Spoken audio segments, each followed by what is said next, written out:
BJP IT cell ने क्या किया उस पर आप तमाम चीज़ें, आपके पास भी विकल्प है कि आप कंप्लेंट कर सकते हैं, लेकिन वहां पर जिस बयान की वजह से वो कंट्रोवर्सी इरप्ट हुई वो मेनली है कि रिश्तेदारों का घर भरेंगे, अपना घर भरेंगे। मैंने तो नहीं कहा, मैंने कहा घर भरने की बात ही नहीं आई।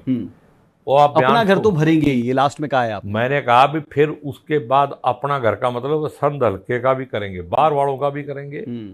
हिस्सेदारी अगर मान लो मैं मंत्री बन जाता हूँ, वहां तक बात थी उसका संदर्भ उन्होंने बदल दिया। तो मैं जो रिश्तेदार यार दोस्त मदद कर रहे हैं उनकी भी मदद करेंगे।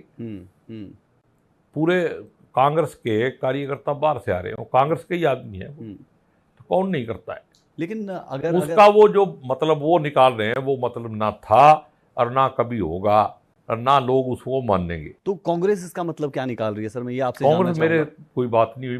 मैंने अपने बयान को दोबारा से बयान दे के स्टैंड कर दिया भी मैं उस बयान पे अडिग हूँ। मैंने जनता के हित की बात कही है, मैं वो बात पे अडिग हूँ। एक आधा लफ्ज आगे पीछे हो सकता है लेकिन उसके अंदर कोई दिक्कत। ठीक है, लेकिन कल हमने इस मसले पर कांग्रेस के प्रवक्ताओं से भी बात की, भूपेंद्र सिंह हुड्डा से बातचीत हुई, हमारे रिपोर्टर्स की उदय भान से बात हुई। उनकी तरफ से सीधे तौर पर कहा गया कि ये व्यक्तिगत बयान है और हमारा इन बयानों से कोई लेना देना नहीं है। उसमें नीरज शर्मा का बयान भी था जो एनआईटी फरीदाबाद से आते हैं, उन्होंने भी कुछ कंट्रोवर्शियल बातें कही। ना मेरे को इसके बारे में पता, इसको मुद्दे पे मैं बात ही नहीं करना चाहता। ये बीजेपी के जो खंडे हैं इससे मेरे को कोई फर्क नहीं पड़ता।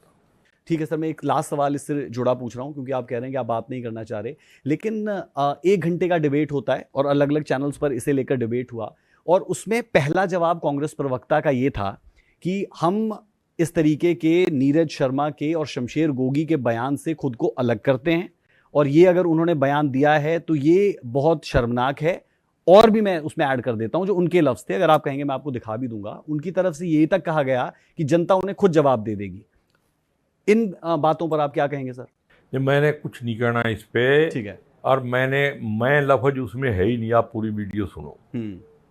उन प्रवक्ताओं ने भी ये सुना नहीं होगा, जो मेरा बयान उन्होंने सुना ही नहीं होगा।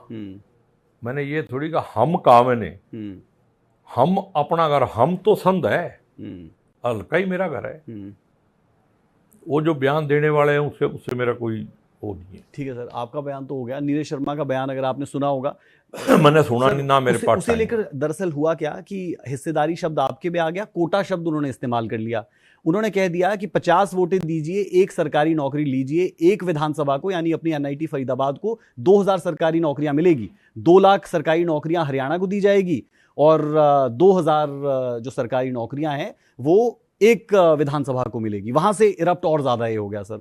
उस बयान को कैसे देख रहे हैं आप? नहीं, मैंने सुना भी नहीं और मेरे पास फुर्सत नहीं। रात को 1 बजे तक मैं अपना काम करता हूँ, मैं इस चक्रों में पड़ता नहीं। मैं सोशल मीडिया के सारे इलेक्शन नहीं लड़ रहा हूँ। मैं अपनी कार्यशैली, अपने व्यवहार के, अपने प्यार के उस सारे से इलेक्शन लड़ रहा हूँ।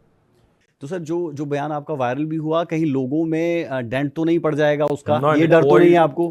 कोई फर्क नहीं है। जब ये बयान वायरल हो रहा था उस दिन मैं बड़े गाँव में था जिसमें 11,000 वोट है और उस बड़े गांव में इतना बड़ा फंक्शन था, उन्होंने सारा दिन चला। आज भी आप देख लो क्या हो रहा है। इन बातों से कागज की किस्ती जो है वो कभी चलती नहीं है।